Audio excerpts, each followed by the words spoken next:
So Mississippi just introduced a new bill that has some troubling implications. So thanks to some pushing from DeSoto County DA Matthew Barton, Justin Keene, a Mississippi House of Representatives member, introduced Bill 1484. That creates a bounty hunter program to track down and detain undocumented immigrants. A few news outlets have covered the story today, but they have incorrectly listed the bill as 1848 instead of 1484. So if you're looking for it, 1484. And this bill does a few things. Namely, it creates a bounty hunter program where licensed Mississippi bounty hunters can track down and detain anybody suspected of being an undocumented immigrant. And if I understand correctly, the changes at the federal level have made it so that previous safe places like churches and schools are now fair game. The second thing that the bill does is create a tip line manned by 65 Mississippi officers that pays $1,000 for Mississippians to report neighbors who might be undocumented.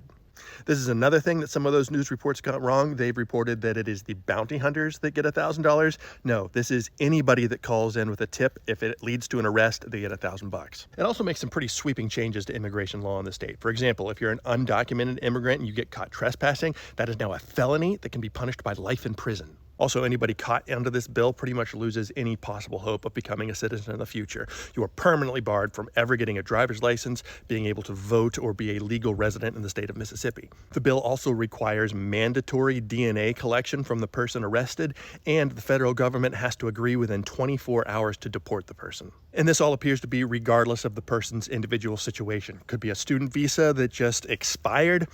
You could still face life in prison. Now, I imagine among the folks watching this that there are quite a few differing opinions on immigration. Some of y'all probably have a more hardline approach. Others of you have a more lenient approach. But I do hope that most of us can agree that this particular approach by the state has a lot of potential abuses. For one, becoming a licensed bounty hunter isn't like becoming a police officer. You go through a 40-hour training session, you take an exam, and then boom, you're off to the races. With the language barrier, I'm anticipating a lot of cases of mistaken identity and racial profiling. I also imagine a lot of people are going to join this program just for the money, and I could see a lot of cowboy antics that put us all in danger. I can see the hotline being abused with legal immigrants paying the price because a neighbor wanted to collect $1,000 and didn't like the color of their skin. The bounty hunter fees and the tip line fees are pulling money from other programs in Mississippi, and with all of the tax cuts coming, we don't have a whole lot more to pull from. There are potential Eighth Amendment concerns. That's the cruel and unusual punishment. And if nothing else, just think of the anxiety that this means for the children of immigrants who know that they are living in a state where folks are paid to hunt down folks that look like them. But the thing that concerns me the most, as it often does, is how closely this mirrors history. During World War II, the Yazidis set up a program very, very similar to this in the Netherlands, where Dutch bounty hunters were responsible for capturing between 8,000 and 9,000 Jewish people who were sent away and most executed. The bounty hunters themselves worked for about $75 a week, and they received a $35 bonus for every person they caught. In one case, a group of bounty hunters spent days tracking down a 3-year-old girl that was sent to a camp and later died there. During this time, 108,000 folks were forced out of their homes in the Netherlands by a group of men who weren't fighting for some cause that they'd been brainwashed into supporting, but simply because of greed and greed alone. And the question I have for us is this: do we really want Mississippi following those footsteps? We here in Mississippi don't exactly have the best record when it comes to human rights, from slavery to the Trail of Tears to the Japanese-American internment camps that we had here in the States. We've seen over and over and over again here what exactly can happen when we dehumanize others.